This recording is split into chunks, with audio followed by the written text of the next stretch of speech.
Stephen, Andrew. fancy spending a quiet night inside number 9? Go on then.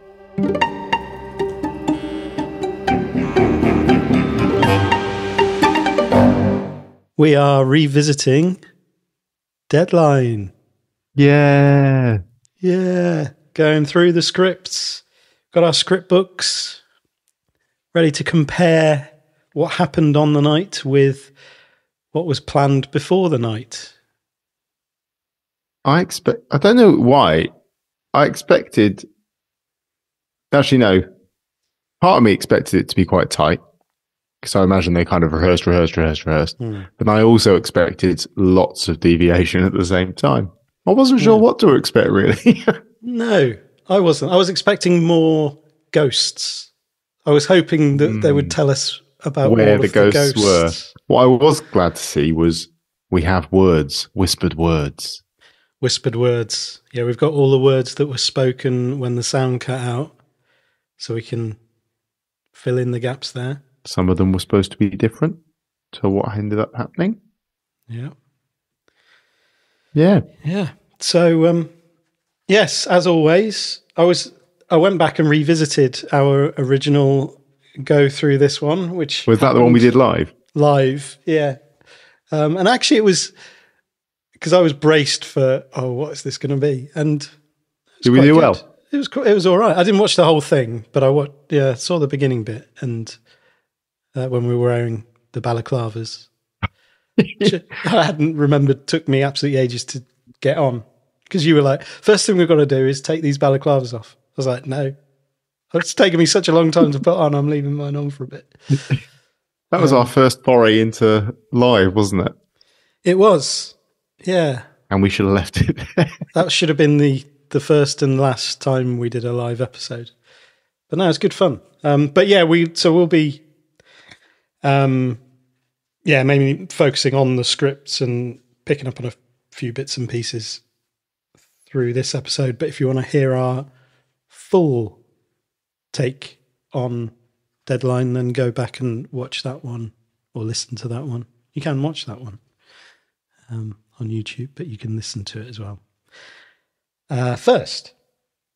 So, yeah, I mean, I think this has renewed my appreciation and awe for what they achieved in this episode, and along with the Insider's Guide, it just really showed what they pulled off. And the 30-minute thing, cramming all of that, it's just incredible. It's blown my mind. But what I did think when I read the Insider's thing actually was it highlights how it's not there's not a story really. There's kind of this underlying thing, but it's just a collage of stuff going on that you have to kind of piece together as it goes. Yeah. It's kind of up to you to decide where this is going throughout the episode. There isn't really as such a written arc, which I like. Yeah. It's just here's some information. Piece this together how you will. Yeah, totally. Yeah, because there is the story, and it is really interesting hearing their relationship with the idea of the live episode as well, and how I think they'd wanted to do a live episode around Halloween. Adam Tandy was trying to talk them out of it, and they talked themselves out of doing one that was just an episode of Inside Number 9 but live, because it would just be a shit version that looked like EastEnders. And that was Adam Tandy's issue, was like, why would you pay such close attention to detail on the episodes as you normally create them? Why would you just make that but a bit shitter? And then the idea of, but what if it went wrong? Because that's why people tune into live episodes, because they want... And you did, like, I've done that. I can't remember watching a live EastEnders, but I think I have. And all the way through, you're just like, please, someone forget that line. Sorry, something go wrong. Yeah. So, like, playing on that is a great concept. And then that obviously got their imagination going. And but what you end up doing there is, I think they talk about the rehearsals and things like that. It puts a lot of pressure on getting the stuff that's meant to be right, because otherwise it all falls apart. Like, you can't have a misstep in the stuff that's supposed to be okay, because then that kind of, it then sends it possibly all wrong. Not in the wrong way that you were hoping it went wrong. Yeah, exactly. Yeah. And like the number of people that have to be not in on it as well. And like people at the BBC genuinely worried about the fact that BBC Two was falling apart in front of their eyes. This isn't supposed to happen. It's amazing. Yeah. But they had to like tell the social media people who would be sort of tweeting out and stuff to be deadly serious, because they could have, I guess their go-to might be just to make light of it, and it would be like, oh, is this part of the twist? Or is if they weren't aware of it, then and that would undermine it in a funny sort of way. But yeah, I love that. Reading the Insider's Guide was great for this episode. So yeah, let's just go through and pick up on anything that is different or notable. The first thing that I noticed, and it was really great because in the Insider's Guide, Steve is talking about the feeling that he had. You know, he's like really nervous as it starts, and he's walking in, and puts the key in the lock and goes through the front door as Arthur Flitwick. Yeah. And it's quite nice to hear that. Oh yeah, he's like terrified at this moment. You say he kept knocking the stuff in the bag over. Yeah. Never see bags like that anymore, do you? Well, you don't, because that was the first carry thing. Bags. Yeah. The first thing I picked up on was it says he unpacks milk, eggs, and soup from his reusable shopping bag. That's not a reusable shopping bag. If he's reusing that, that's why you don't see them anymore, because of reusable shopping bags. Yeah. It's almost like they've gone the opposite way of a reusable shopping bag. Why was that? I mean, it's reusable, but what constitutes a reuse? It doesn't just self-destruct after the final product comes out of the... Where's it gone? The continuity announcer was scripted slightly differently as well, right at the beginning, right from the off. It's like they wrote it and forgot what continuity announcers say. It says just to expect strong language, disturbing scenes, and of course the unexpected. But instead we get very strong language. Some scenes which viewers may find disturbing, they will find them disturbing. Particularly the Moira in the back of the shot slitting her own throat. That was horrific. I'd forgotten how horrendous that was, but it was awful. Yes, it is so graphic, even though you don't see any nothing spurting or anything like that. But no, it's awful. I think it's the pace of it. It's a slow draw. Yeah. Ugh. Yeah, so Becky Wright, the continuity announcer, like nailed it. Yes. Good luck, studio. Yeah. So good.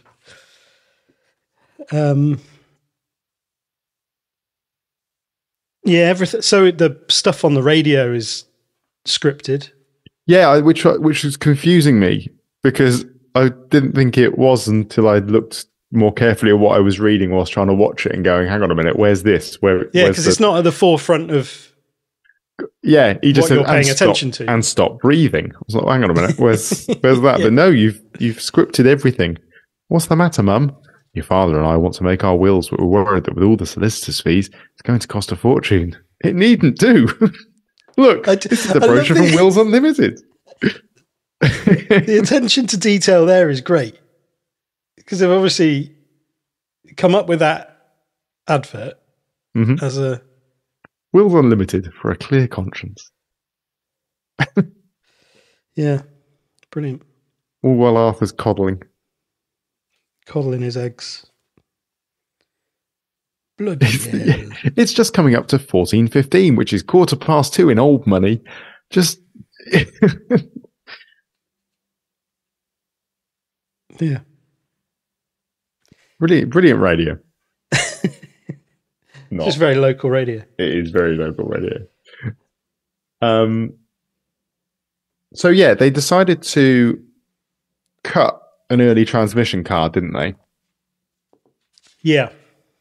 There was one within kind of this scene in here that they felt like, yeah, I think Adam was kind of their way in for how TV works, wasn't he? And what so would I actually think happen. Yeah. Yeah, he said they wouldn't go that quickly. Yeah. They'd let this kind of play out for a little while, because I was surprised that there was this one that just didn't appear. And before I read the Insider's Guide, it was it changed to make it more believable? Mm-hmm. And the answer was yes. They decided to lose one. Yeah. So that was supposed to be. So we go through the process of Arthur and his phone, it ringing, and there being the evil voices on the other end of it. Then Elsie. No, sorry, not Elsie. Moira. The nice, silly, farcical bit of her phone. I do like that. Yeah, I do love that scene. That's so funny. Shall I leave a message? No, that'll come through to me as well, won't it? Oh, yes. And it's like, I'm glad mystery solved. Yeah. What? The mystery, I'll leave a voicemail. No. The mystery, yeah. I want to know what was going on with they lost their husbands, but she's referring to her husband. I want to know more. It's so good because did she just remarry? Or is it just left hanging there as a... Yeah. Ooh. And like the music there, like everything just creates such a great atmosphere. And that the music stuff throughout this, where it's still Christian Henson who's sat there in the gallery, says he's got essentially a cello in one hand, left hand, and a piano. Or piano in the other, and he's having to just react to what he's seeing. So at that point, when he heard the thing about the husband, he must have gone, yeah. Yeah, it's like trilling cellos that. Yes, it's just really great, and yeah, it's really interesting to hear or to read that because of the timing of a live episode. You don't want to have the pre-recorded music that is hopefully going to be in sync with the action. So the only way they did that, because of their perfectionism, I suppose they did Christian Henson's that good to be able to just sit there live reacting. Yeah. I was wondering about like sound effects as well. So when he puts his key in the lock at the beginning, because that would normally be sort of added in post-production, a lot of that sort of sound. Are they having to mic stuff? I don't know. Mic stuff that wouldn't usually be mic'd, because I guess you wouldn't necessarily want... You'd want some kind of environmental noise going on, wouldn't you? Like you'd still expect to hear the microwave humming in the background with vocal mics and things like that, I guess, because otherwise... But it's the fact that they are quite... I think I noticed because it was quite a prominent, like, loud sound. Yeah. And like him... Yeah, I don't know how they're mic'd for... I don't know how they do the miking of for the speech and everything like that, but whether it's just overhead booms and... Yeah, maybe it is just overhead and the booms were picking that up particularly well. I don't know. If you know about these things, dear listener, then... Adam Tandy. Adam, please tell us. How does the magic happen? It's nice that we get the scripts stuff where it says, no, as this scene plays out, we can hear none of the dialogue, but we are given the dialogue. I love that this is written in enough detail that this whole conversation is written out in detail, even though it was never needed. Yeah, because they said that they had this idea of the phone thing phones from beyond the people phoning from beyond the grave as like a thing that they've been throwing around a bit, but obviously it hadn't gone anywhere, and they thought, "Oh, that could work as a setup for a throwaway episode that isn't really an episode." I want to know what this episode was like. Still want to know that. Yeah, I want to know how it plays out. How does he end up in the shower covered in more than hold on tight? Reese's blood? Yeah, yes. Yeah, no one ever says that. Yeah, it's nice. Elsie was a parishioner of mine for a number of years. She did some cleaning, was a brownie leader. We were devastated when it happened. When what happened exactly? May I sit down? Of course. Elsie had been interested in learning about the bells at St. Catherine's. As you know, we have, and that's where they were going to go, this has gone wrong. Yeah, cut to the transmission card. It doesn't. So they then carry on, and has the sound come back in at this point? I think it comes back in. So rather than going to the transmission card, they let it run for a bit and then kicks back in. So even that, like trying to follow what the story is, I'm not following this. He was telling me how Elsie would clean at the church and help with the brownies. Ah, yes, that toilet in the vestry has a busted flush. I told the Reverend to get a man in. Moira's great. She is so. I absolutely love Stephanie Cole in this. She's so good. So then the transmission card comes up. Or the the sound drops for Arthur saying, "Is it? Yes, the thing is, Moira, I have some rather upsetting news. Mm-hmm. I'm sorry to have to tell you that Elsie passed away." It's obviously quite an important then it goes. Detail. She took a tumble down the stairs while looking at the bells. Oh, good heavens, no! And then Reverend Neil leaves. I'll leave you to it then, Mr. Flipkin, which is in the script. And he's so you don't even get to hear him use the wrong name. No, but that's in the script. They've written it. And that's all silent. And then the transmission card arrives. So that's just the normal one, isn't it? And they say we're trying to get back in, and then it does. Yeah. And then there's a little bit more, and then we get they give up to go to A Quiet Night In. Yeah. At which point, how many people? Was it 20% of the viewers? 20% of their audience. Yep. Stopped watching. Yep. Now this was interesting that they didn't just copy and paste. No, from the series did 1 you, script. Yeah, cross-check. I did. I've got it here. I went and checked series 1.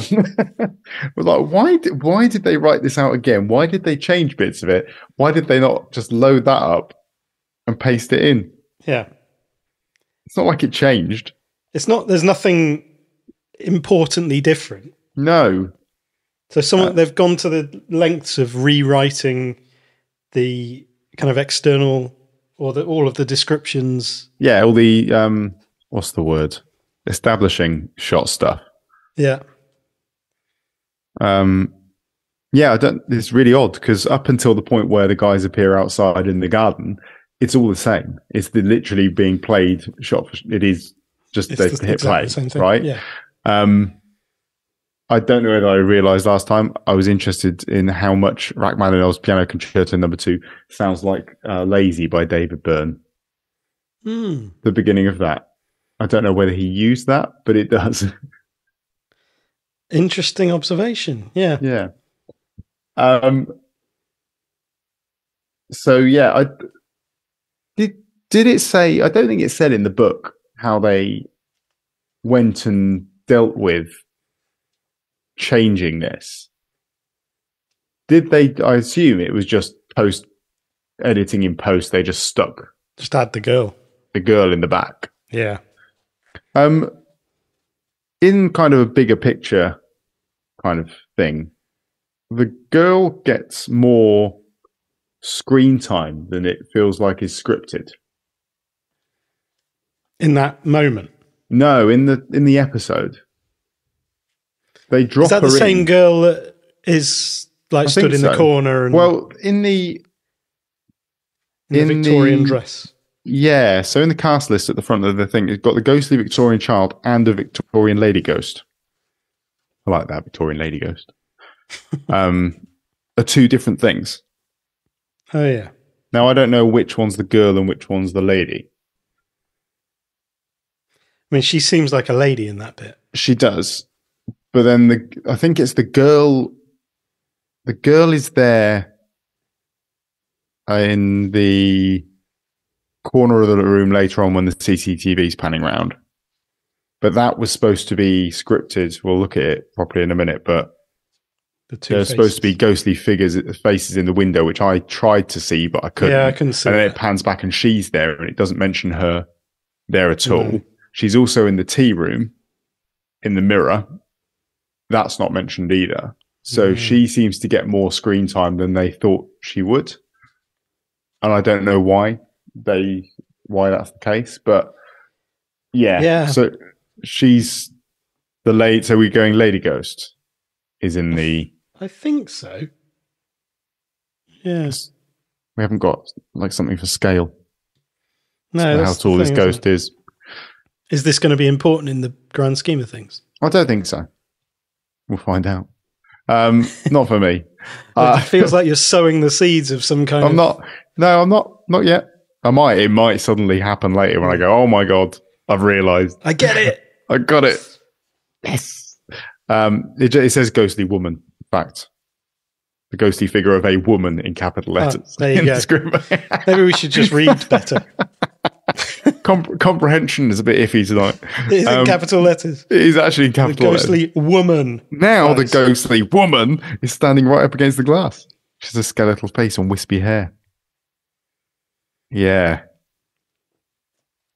God, can you imagine? You imagine having turned this off? I know. Oh, that is such a great moment. That's like, yeah, proper. That's what I love about this episode. It does have the little jump scares. They nail it. Especially the unscripted Especially the jump scare. Jump scare! Yeah. There's proper horror. So things kind of run here and then. So we then get that cuts back to the scene in the kitchen with the mobile phone just on the table, just reminding you that it's there. And then we get the continuity announcer back. Yeah. And yeah, we get some, and this is where we now have some whisper words. Where you get some whispering, you hear what is being said. Which is mainly some sort of prayer. Yeah. All quite exorcisty. Have mercy upon me, O God, after thy great goodness. According to the multitude of thy mercies, do away mine offences. Wash me thoroughly from my wickedness and cleanse me from my sin. I mean, that sounds like a ghost that doesn't want to cause too much trouble. They're just sort of... Yeah, they regret some stuff. They want some mercy. Yeah. I love the continuity announcers, like the growing fear, like the fear in her voice is just so well done. I also like it would be very easy for this to become quite comical with the talking, and then it starts talking over the top, and then she stops, and then it stops. These. Oh. Yeah.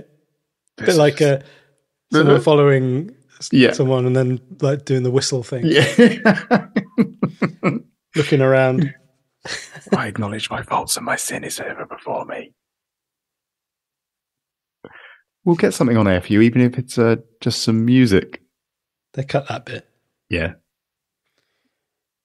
And also the loud screech of feedback and crackle, also supplemented by what sounded more like a human scream. Something bumps into the microphone, and then there's a scream. A scream. When she says, "Is someone there?" Her voice drops from the continuity announcer voice, and it's like it just. But she's away from the mic as well. Yeah, and it's like I think it goes slightly deeper, and it's like, oh yeah, there you go. she's out of that role now, into full fear mode. So we get they cut another transmission card. This one, I wondered whether this was something to do with something that was mentioned in the Insider's Guide, which was about the clearance on the music. Mm-hmm. So when they talked about the difficulty they had in, because the broadcast was being relayed to the States via BritBox, but Always Look on the Bright Side of Life was not cleared for US use, but was for the UK. And it's this transmission card that is the one with Always Look on the Bright Side of Life. Yes. Or is that the one slightly after Davro? Yes, after Davro. It's just after they sing it. In that bit in the archive clip. Then there's I think the music was supposed to actually play, but slow. Oh no, it says as sung by Cheggers et al. A slowed down version of. Slowed down version of it. Very sinister. But I think that they just had like static or white noise for the States. But they got rid of it. I don't know whether it was something to do with the same clearance thing. Yeah, maybe. For this, or because I don't remember, because when I read that, I was like, I don't remember actually hearing a Always Look on the Bright Side of Life transmission card in this version either. So maybe it just went for streaming purposes. Yeah, it's probably easier from a technical perspective, because again, that sort of thing is like, the clearance that you need for all of this stuff. And the permission. It's weird. I was reading Bobby Davro. I was reading a thing last night about Scrubs. Been watching some of Scrubs on Disney Plus. Oh wow! And there's music missing from some of the episodes purely because it was cleared at the time for broadcast, but was never cleared for streaming use, even for Disney Plus. So there are just scenes that have got the music gone. How strange! It is really weird. Do you notice it missing? I hadn't until I read someone saying this episode was really changed by the fact that this song was gone. No, you're right. It is gone. It's just been taken off. Yeah, rights and things are weird. It is weird. Yeah. So I think they had to get permission from Bobby Davro himself, didn't they, for this? Yeah, because I hadn't realised it was totally, other than appearing on YouTube. Obviously illegally, I would imagine. Snuck out. It's not. It was like unseen footage. So, and I had to ask Bobby, "You all right with everyone seeing you fall on your face?" Bobby. Yeah. And so now we go into the makeup room. Yeah. I noticed that they didn't give 30 seconds of Reese just sat looking at his phone. After about 30 seconds of this, Steve Pemberton, that would be ridiculous. They went over by 20, didn't they? Yeah, I wonder whether that is those moments are kind of like buffer moments that you can either drag things out a little bit longer or catch up on time. But watching Steve scrolling through his phone for 30, Reese scrolling through his phone for 30 seconds might have been a bit much. Might have been. I think we really get an impression that with this, I think there was more of a case of a general set of things they were going to be chatting about, because this doesn't stay true to script. It says just the dialogue's natural, semi-improvised. Yes. Yeah. They obviously had a few lines that they wanted to execute.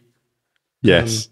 Although one that they didn't want to execute clearly was about Christine.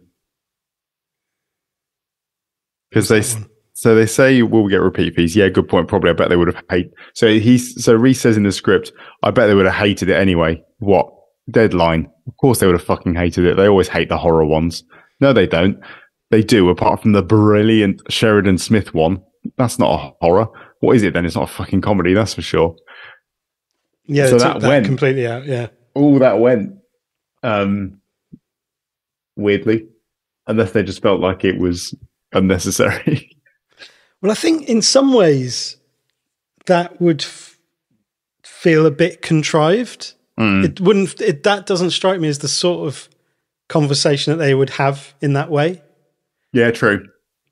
Or it's a conversation natural. They've already had, and they didn't want to re-have it. Yeah, because that does sound like a script. Mm-hmm. Whereas, like, all of the other dialogue, kind of like is responding to what is going on. Like, yeah, that's true. They're repeating Quiet Night In, apparently. Yeah. I think we should try and get someone else for Moira. What, instead of Stephanie? Yeah. What if we can? That accent's shit. No, I just mean the end. She's making it too obvious. It's not her fault. The ending's absolutely impenetrable. I defy anyone to be able to work it out. This is brilliant. Yeah. I want to know. I want to see this whole episode. How it would have panned out. Impenetrable. Much like Tempting Fate clearly was for me the first time. Yeah. And then, so they are like, because he obviously does a live tweet, doesn't he? Mm-hmm. But the tweet, what's going on with Inside Number 9, is this part of the twist? Oh, do fuck off. That's scripted. So it's obviously not him, unless actually, there is, because he said, I think they'd got a few people to actually tweet things just to make sure that those tweets were there. So maybe that was tweeted by somebody. Yeah, because if you heard that and then we're like, hang on a minute, where is this tweet? Where's that tweet? Yeah. So yeah, we then go to an archive clip. The most haunted one. Yes. About Granada. So a genuine archive clip. Which I thought meant, nothing will change here, but it did. They cut a massive chunk of Yvette. Yvette Fielding lost a big chunk of stuff about the Rover's return. I guess just if they were running over anyway. It's an easy cut, isn't it? I mean, and that, when you look at that, that is probably 20, 30 seconds worth of pointless dialogue. Could have lost that and kept Reese scrolling. Yeah, and a bit by David talking about the one astral. Yeah, there's something about grabber. About being a grabber and a nudger. An attention grabber. He's a nudger. One of these, he's a nudger. David nudges Yvette. What? Which I assume is actually in the thing. All of that must be in the actual film's most haunted episode, which is weird. Yeah. Says he worked here. What's a member of crew? Yeah, as a member of crew. Yeah, because that bit just feels like you're such a bullshitter. Yeah. Yes, it feels like you worked here. As a member of crew. Yeah, as a member of crew, I'll do. So we go back to the set, or in the green room bit. So Stephanie isn't trying the door that it says in the script that she was doing. She's just still sat down. And she doesn't call out to anyone yet. And then the phone starts going. I don't know what she'd be trying the door for, whether she was just trying to get out of where she was. And this is what I was talking about, where it says we see the ghostly faces in the glass. Yeah. Where we don't. I did pause. I did look. I don't think they're there. I think maybe it was the case that maybe the camera was just too far away and it wasn't going to show well. So instead they pan back and Ghost Girl is hiding in the corner. Yeah. Yeah, which isn't there in the script. No. But then Nora's, because you see the ghost in the next bit where they go to the set of the flat from outside, so you can see the flat and then the graveyard. Is the graveyard in that bit? Was that back? So it's back. Oh yeah, that's not a little bit. Was where they just dropped in a quick shot of the studio. That was before Davro. Oh yeah. I think when there's a guy standing there. Yeah. A ghost guy. Ghost guy. So, and the other slightly weird thing was that, so the they dropped Ghost Girl in, but then they cut the line about a child and a woman dressed in Victorian clothes from their conversation in the next bit. Yeah, again, I think that maybe just be slightly too on the nose in terms of it's giving too much. Yeah, I guess so. Piecing too much together. It's doing it too much for you. Yeah. Because it's like, no, you're describing exactly what we're seeing, so as opposed to, more general. Is that like the episode that we didn't like, where everything was explained to us at the end with the people inside the head? Thinking out loud. Thinking out loud. That's coming up soon, I think. It is. Good luck. Yeah, no, I think there's I get the impression that that's why those sorts of lines are cut, because they just would. It'd be like, why have they said that in a conversation they're having with each other as well? Like, I don't know.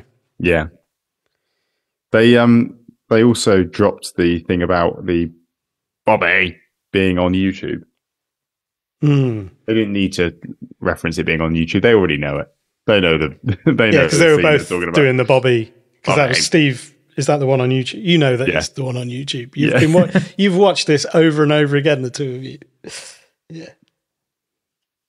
I like that that little exchange is dropped in the middle of entertainer Bobby Davro nearly breaking his neck in a freak prop malfunction, and the untimely death of prop man Alan Starr, who hanged himself from the lighting gallery. In between those two sentences is Bobby, Bobby. Descent into Bobby. Yeah. The League WhatsApp group. It's pretty great. Yeah. Yeah, so Mark Gatiss was in on it. I think because did he tweet? Did they get him to tweet something? I think so, yeah.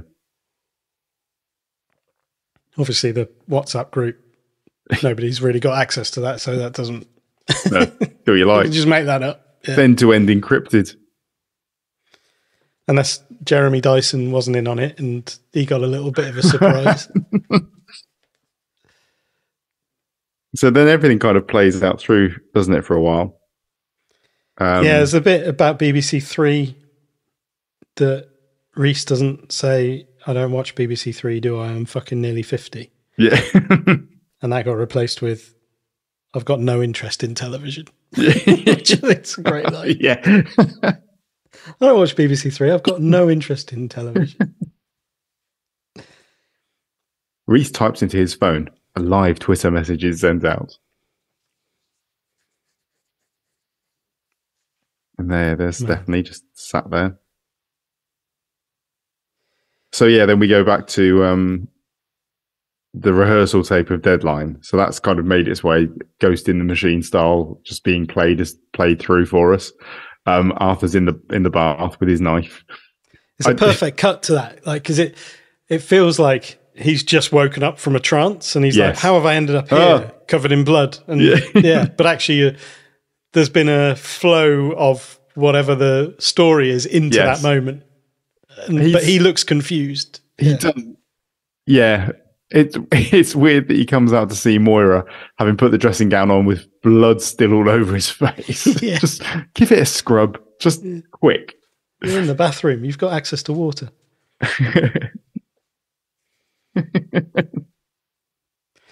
What's hunger is a great source? Yes. What does that mean? I don't think I've come across that. No, I haven't come across it, but it just means that sort of sauce is used to enhance a meal, isn't it? And hunger enhances a meal. Oh, okay. Right. It's just a little, gives it something extra. Yeah, just makes it nicer. Oh, yeah. Condiment. I'm actually hungry. Let me crack one open and I can give you a head start. And then I can't believe that this script book just says, Elsie told me on her phone. She told me. Yeah. She told me. Come on. You do not get the... She told me. She told me. That's one of my favourite moments. It is. Of all all of it, all of Inside Number 9. It's one of the best bits of delivery in all of it. Yeah. She told me. And sorry, then beautifully undermined by, sorry, Reese, can I ask you a question? Yeah, with all, because the music builds up to, like, everything's just, like, really climactic at that moment. I'm Steve. Yeah, sorry, I'm a bit confused about Muriel's intention here. Do you know she's lying?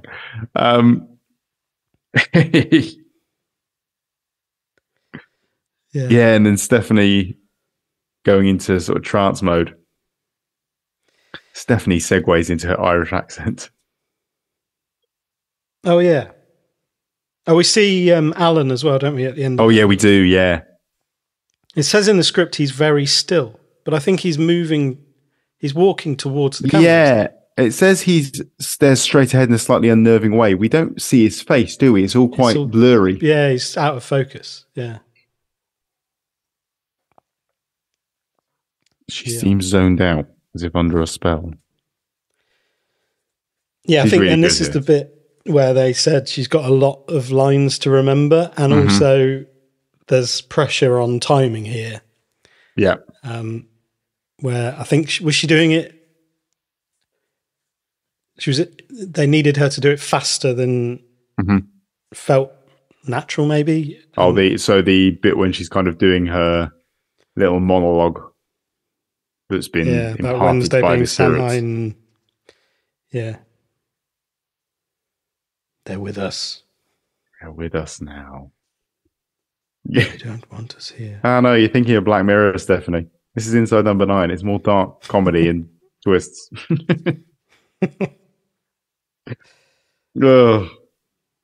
Yeah. So, yeah, we then make our way. Oh, yeah, a small movement in one of the makeup mirrors suggests a ghostly presence. It's not a small movement in one of the mirrors suggesting anything. Some legs are walking around. There's legs in this bit, isn't there? Yeah. Yeah, so we're jumping all over the place here, aren't we? And then we see the bucket. That's her cutting her throat in the background, like I said. Bucket falls over. That was a live one. You can see the wire. Yeah, you can. It's you know it's there. Yeah. Stephanie's dead on the sofa. Pendant light in the back room is swinging gently from side to side. Yeah, that was where Adam was meant to be killed off, I guess, in that bit there. In a fire. In a fire. Yeah, they cut there was no fire, was there? It was just they've done their work and now they're turning off the screen. Yeah. They're very environmentally conscious, these spirits. There's a cut to the kitchen. Yeah, the cut to the kitchen, which, this is where we get Ghost Girl in the mirror of the little tea urn, and then pans around, she's in the mirror. Then we go to the priest doing his exorcism. That. Yeah, huge cut. They said, you have to leave this site. So I'm not a threat. I'm here as a messenger. All I do is carry a message. You have to leave this site. And then that cuts out, doesn't it? Yeah. So it cuts out. We did not know. We did not know. We did not know this was sacred ground before the foundations went in. We did not know. How would we know? Please leave this ground. Good spirits, bad spirits. Make yourself present. I am here in peace. I'd say don't make yourself present. I'll just go. Just go. Don't make yourselves present. We lose the. We didn't see the furniture in the green room area all stacked up, did we? They cut that shot, I think. That's just a sudden poltergeist. Yeah, I think so. Yeah. Yeah. Oh, it's poltergeist now. No. Let's just stick with the creepy figures. So yeah, now we get Reese's GoPro footage, and this is the first time we go to the GoPro, isn't it? This genius idea of how can we still have this running without it looking like someone's got to be running around filming him after it, because there's no reason for him to be being filmed at this point, is there? No. But if you do it all POV, there you go. Yep.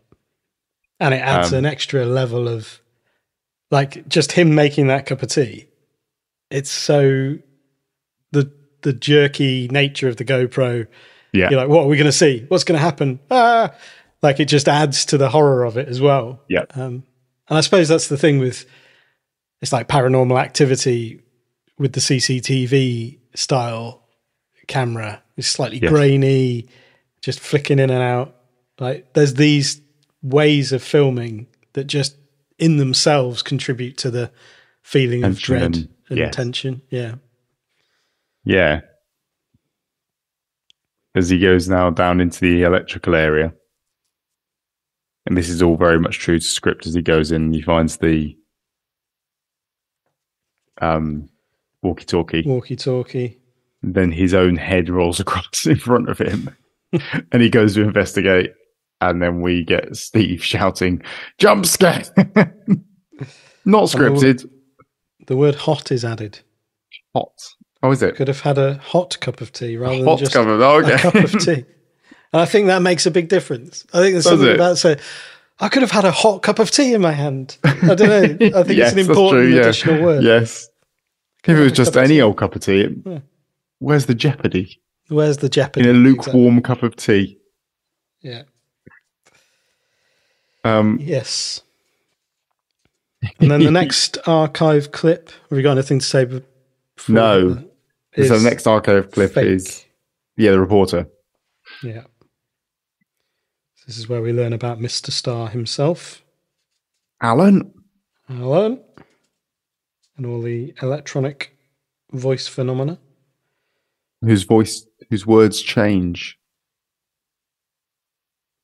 Yes, what were his words? Well, so instead of saying "this will not stand," we get the "let us be," "let us be," which are supposed to be at the end, but aren't there anymore at the end. Oh, yeah. So they shifted it. So the whole end, the very end changes, doesn't it? It does, yeah. It's a bit different. And so they took that little let us be EVP voice kind of thing and shifted that to replace "this will not stand," "this will not stand." Yeah. For some reason. I guess they just liked that. Maybe that sounded better. Yeah. I guess, let us be makes a bit more sense, maybe. This will not stand. Paul McCartney. Yeah. Let us be. Let us be. Yeah. So then, we find out about the fire burning down the sets, which was all as planned. I guess this is just archive clip dropped in, isn't it? And this is what I meant earlier about just having information presented to you, basically being told, do what you will with this. We're not going to tell you that's what this is, but just so you know, this was the thing. Yeah, just piecing together bits and pieces. Reese is running around like these sorts of things. This is like Silence of the Lambs, isn't it? When you can't, when the person there can't see it, but you can, and that's next level creepy and terrifying, isn't it? The idea of, because the fact that you're seeing it means, well, surely anyone there must be seeing it. No, this is night vision now. Yeah. Which this was pre-recorded, wasn't it? The night vision bit. For health and safety reasons. Yeah. Because he couldn't run around in the dark live. No. Something could have gone wrong. It very much could. Yeah. So yeah, we see all these sort of shots of just ghosts, or figures, I guess, around the place. We see Victorian Girl Ghost at one point, sort of coming towards him. I don't think Victorian Girl Ghost is the one that gets him, though. No, I think that's Alan. It looks a bit more Alan-y. Yeah, I think that's Alan. But yeah, gets him to the point of scaring him off the top of the thing. Yep. So he breaks his neck. That's all ghosts can do, really, isn't it? Because they can't actually... That's the thing. If he'd slowed down rather than running around, Just walk straight through him. He's a ghost. Close your eyes and maybe not close your... Well, actually, you're in the dark anyway. Pitch dark. Yeah. Would have made no difference. Yeah. So yeah, then we get to the very end. So they swapped the One Show clip with the Quiet Night In ending. They have... Oh yeah, you go straight to the One Show. Yes.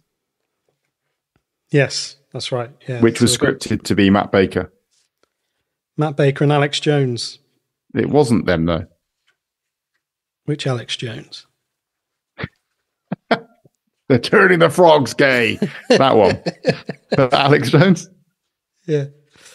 That would be great, wouldn't it? Imagine him presenting the One Show. Which school shootings have we faked this week, Alex Jones? Well. I wonder how Matt Baker would... wonder what that dynamic would be like. Those chemtrails, Matt. Those chemtrails, they're there to turn the frogs gay. Alex, I don't think... Come and see my farm. Can we... Let's do some gymnastics. Come on. Yeah, so they obviously were... I don't know if they'd been told that Matt Baker and Alex Jones would be presenting, or they just assumed an assumption. It. What had they done, like their rotation at this point? I don't know. Yeah, I don't know. I don't know, man. I can't remember anything on sort of a Jermaine Genius level, which would have meant that Matt Baker and Gabby Logan wouldn't have been presenting it for a bad reason. Jones. No. On Alex Jones. No, I don't think there hasn't been a Jermaine Genius thing for those moment for Matt Baker. No, absolutely.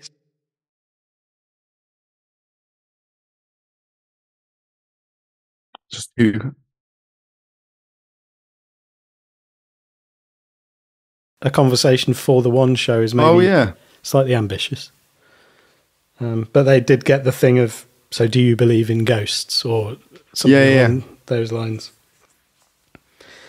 But what they didn't speak about Granada Studios specifically, did they? They didn't, or have a dig at, because it seems like they're trying to have a dig at the liveness of the One Show.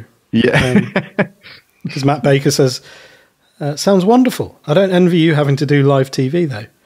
Reese, no, it's a good job you don't have to do that. Is that sarcasm, or is that like him having a dig at the fact that the One Show isn't live? Maybe. Is it live? Is it live? I'm assuming not now. I thought it was. A little bird tells me that Granada Studios are haunted, aren't they? Are they? Well, that'll add to the atmosphere then, won't it? Hmm. Do you believe in ghost Reese? No. Matt says in the script, well, that's them. Well, there we go. That's them told. I prefer the one that we got. Yeah. And Reese says, I like the idea of ghosts, but I'm very aware that they're not real. As he's lying on the floor with a broken neck because of a ghost. Well, I guess, did they know they weren't filming it at Granada at the point when they wrote this? Oh, maybe. So it had to go because they didn't actually film at Granada, even though people thought they were still in Granada, but they weren't. They were down in Mason or something. Even Steve's wife. Reese's wife, I think. Reese's wife thought that they were up in Manchester.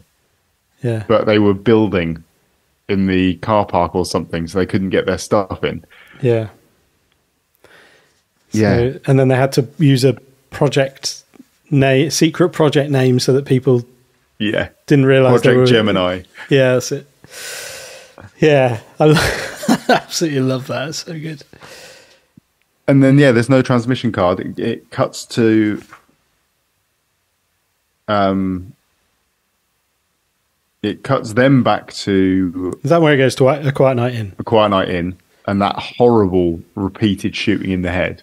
Yeah. Just repeatedly looping round and round and round, which is really quite unsettling.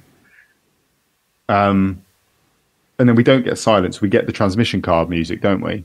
And there is a card, isn't there? Oh, is there? I think it says something... And there's like a single Let Us Be. Yeah. Okay. I think that's right. And then But it then goes to that elevator music in the credits. Yeah. Yeah. Oh, brilliant. And absolutely brilliant. Steve and Reese were dead on Wikipedia for, they were. Say, an hour. As was Stephanie Cole. Yes. Whose cause of death was slitting her own throat while possessed by evil spirits or something. I love people. The fact that that's been done is just... Yeah. But then, what did they say? Some party poopers changed it back. Yeah. But it's funny that because they were writing about the fact that the people that the 20% that dropped off and then watched it later on iPlayer still were really, really angry because they thought the problem was happening. They're still getting people. I think they're still getting people now. Yeah, who are late to the party who watch it and go, "Why is this up on iPlayer? Yeah, why have they put this up?" Well, just scan forward. Yeah, through the bit you think. Think for a moment. Yeah.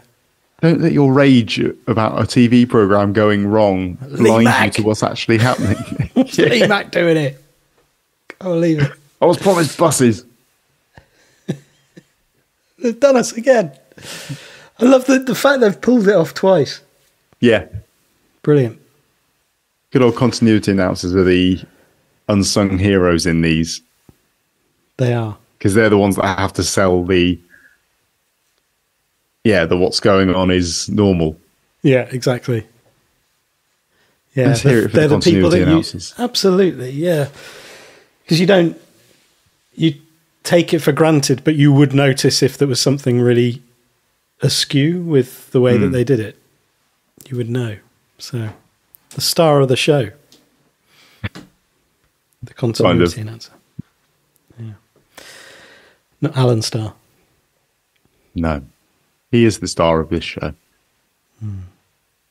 Yeah. Cool.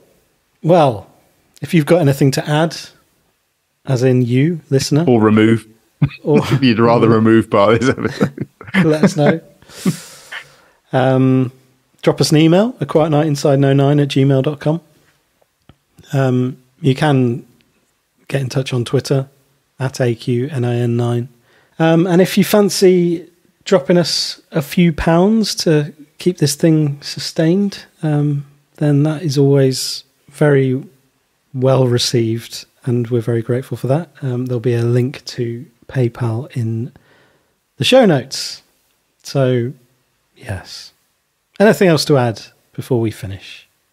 I don't think so. Great. Well, we'll move on to Series 5 next time as we go through the scripts. You said that as though it was a thing that you always say. Could be now. Have a good week. And speak to you soon. Bye-bye. Bye-bye.